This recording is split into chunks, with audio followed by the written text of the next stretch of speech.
Big boss ಮನೆ ಒಳಗಿರೋ cockroach ಸುದಿ ಸೆಡೆ ಅಂದಿದ್ದಕ್ಕೆ ಇಷ್ಟೆಲ್ಲ ರಾಮಾಯಣ ಆತು.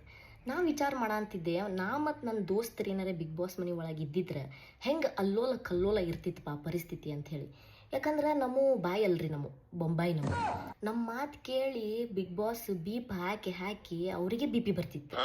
ಯಾಕಂದ್ರೆ ನಮ್ಮ ಬಾಯಾಗ ಬರೋ ಸಾಂಸ್ಕೃತಿಕ ಪದಗಳನ್ನ ಏನಾರ ಸುದೀಪ್ ಸರ್ ಕೇಳಿದ್ರೆ ಸಟ್ಟನ್ನ ನಿಂತು ಬಾಗ್ಲ ತೆಗೀರಿ, ನಾ ಬಿಗ್ ಬಾಸ್ ಮನೆ ಒಳಗೆ ಹೋಗ್ಬೇಕಂತಿದ್ರು.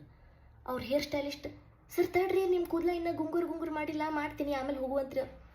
ನನ್ನ ಮಗಂದು ನಾ ಈಗ ಬಿಗ್ ಬಾಸ್ ಮನೆ ಒಳಗೆ ಹೋಗ್ಬೇಕಂತ ಹೇಳಿ ಸುದೀಪ್ ಸರ್ ಬಿಗ್ ಬಾಸ್ ಮನೆ ಒಳಗೆ ಬಂದು ತಮ್ಮ ಕೈಯಾಗಿರೋ ಕರಿ ಕಾಪಿನ ನಮ್ಮ ಮಸಡಿಗೆ ಉಗ್ಗಿ ನಮ್ಮ ಮಕ ಅನ್ನೋದು ಬೆಂದು ಬದ್ನಿಕಾಯಿ ಆಗಿ ನಮಗೆ ಚೇರ್ ಮೇಲೆ ಕುಂದ್ರಿಸಿ ಶಾಲ್ ಹೊದಿಸಿ ಚಪ್ಪಲಿ ಹಾರ ಹಾಕಿ ಮಲ್ಲಮ್ಮನ ಕಡೆ ಮಂಗಳಾರತಿ ಮಾಡಿಸಿ ಯಾವ ಬಿಗ್ ಬಾಸ್ ಬಾಗ್ಲ ಒಳಗೆ ಬಲಗಾಲಿಟ್ಟು ಹೋಗಿರ್ತೀವೋ ದಿನಕ್ಕೆ ಎಡಗಾಲಿಟ್ಟು ಹೊರಗೆ ಬರೋದಂತರೂ ಫಿಕ್ಸ್.